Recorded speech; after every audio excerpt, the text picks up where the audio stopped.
शिव पुराण श्री रुद्र संहिता पंचम खंड अध्याय 97 गजासुर की तपस्या एवं वध। सनत कुमार जी बोले, हे व्यास जी, अब मैं आपको भगवान शशि मौली द्वारा दानवराज गजासुर के संहार की कथा सुनाता हूँ। गजासुर महिषासुर का पुत्र था। जब गजासुर को यह पता चला कि देवताओं के हितों की रक्षा के लिए उसके पिता महिषासुर का वध कर दिया गया है, तब उसे देवताओं पर बड़ा क्रोध आया। तब गजासुर ने देवताओं से इसका बदला लेने के लिए घोर तपस्या करनी आरंभ कर दी। काफी समय तक गजासुर ब्रह्मा जी को प्रसन्न करने हेतु तप करता रहा, परंतु ब्रह्मा जी वहां प्रकट नहीं हुए।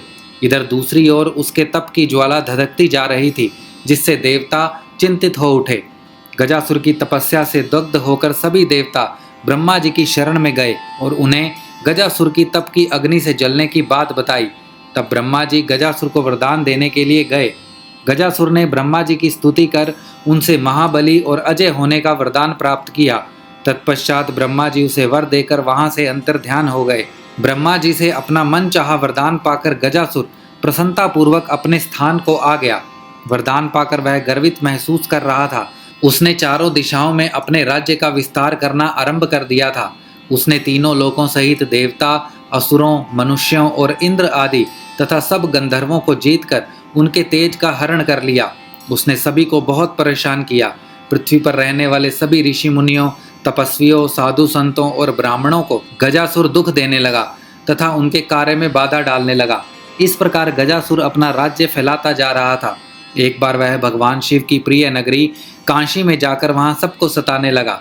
तब सभी देवता मिलकर भगवान शिव के पास गए और उनसे हाथ जोड़कर प्रार्थना करने लगे, हे भक्त वत्सल, हे कृपा निधान, उस गजासुर नामक दैत्य से हमारी रक्षा करें। देवताओं की प्रार्थना मानकर भगवान शिव सबकी रक्षार्थ अपना त्रिशूल लेकर गजासुर का वध करने के लिए पहुंचे। तब भगवान शिव और दैत्यराज गजासुर में बड़ा भयानक युद्ध हुआ। वह तलवार लेकर शिवजी पर झपटा। शिवजी त्रिशूल द्वारा उस पर प्रहार करने लगे। अंत में देवादिदेव भगवान शिव ने त्रिशूल का वार किया और उसे त्रिशूल के सहारे ऊपर उठा लिया।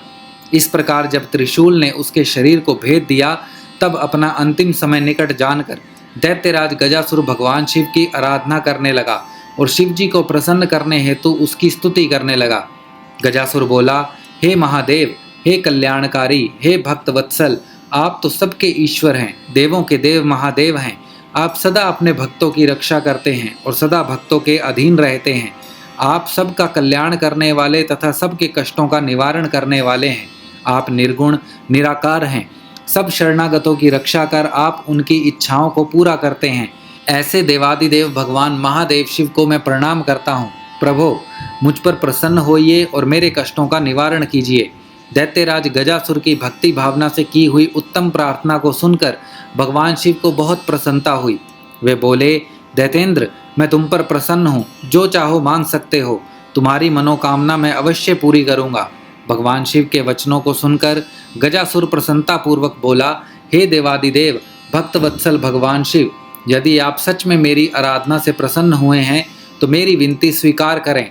प्रभो, आपने अपने पवित्र त्रिशूल से मेरे शरीर को स्पर्श किया है, इसीलिए मैं यह चाहता हूँ कि मेरे शरीर का चर्म आप धारण करें। भगवान, आप सदा मेरी खाल का ही ओढ़ना धारण करें और आज से आप कृतिवासा नाम से विख्यात हों। भगवान शिव ने प्रसन्नता पूर्वक दैत्यराज गजासुर को उसका इच्छित वरदान प्रदान किया और बोले, हे गजासुर, तुम्हारे शरीर को आज मेरी प्रिय काशी नगरी से मुक्ति मिलेगी। तुम्हारा शरीर यहाँ मेरे ज्योतिर्लिंग के रूप में स्थापित होगा और कृतिवासेश्वर नाम से जग प्रसिद्ध होगा। इसके दर्शनों से मनुष्य को मुक्ति और मोक्ष की प्राप्ति होगी। यह कहकर भगवान शिव ने गजासुर के शरीर की चर्म को ओढ़ लिया और कृतिवासेश्वर ज्योतिर्लिंग की स्थापना की, जिसके फलस्वरूप वहां काशी में बहुत बड़ा उत्सव हुआ। सब देवता बहुत प्रसन्न हुए। तत्पश्चात भगवान शिव वहां से अंतर्ध्यान हो गए। श्री रुद्र संहिता पंचम खंड अध्याय 97 समाप्त।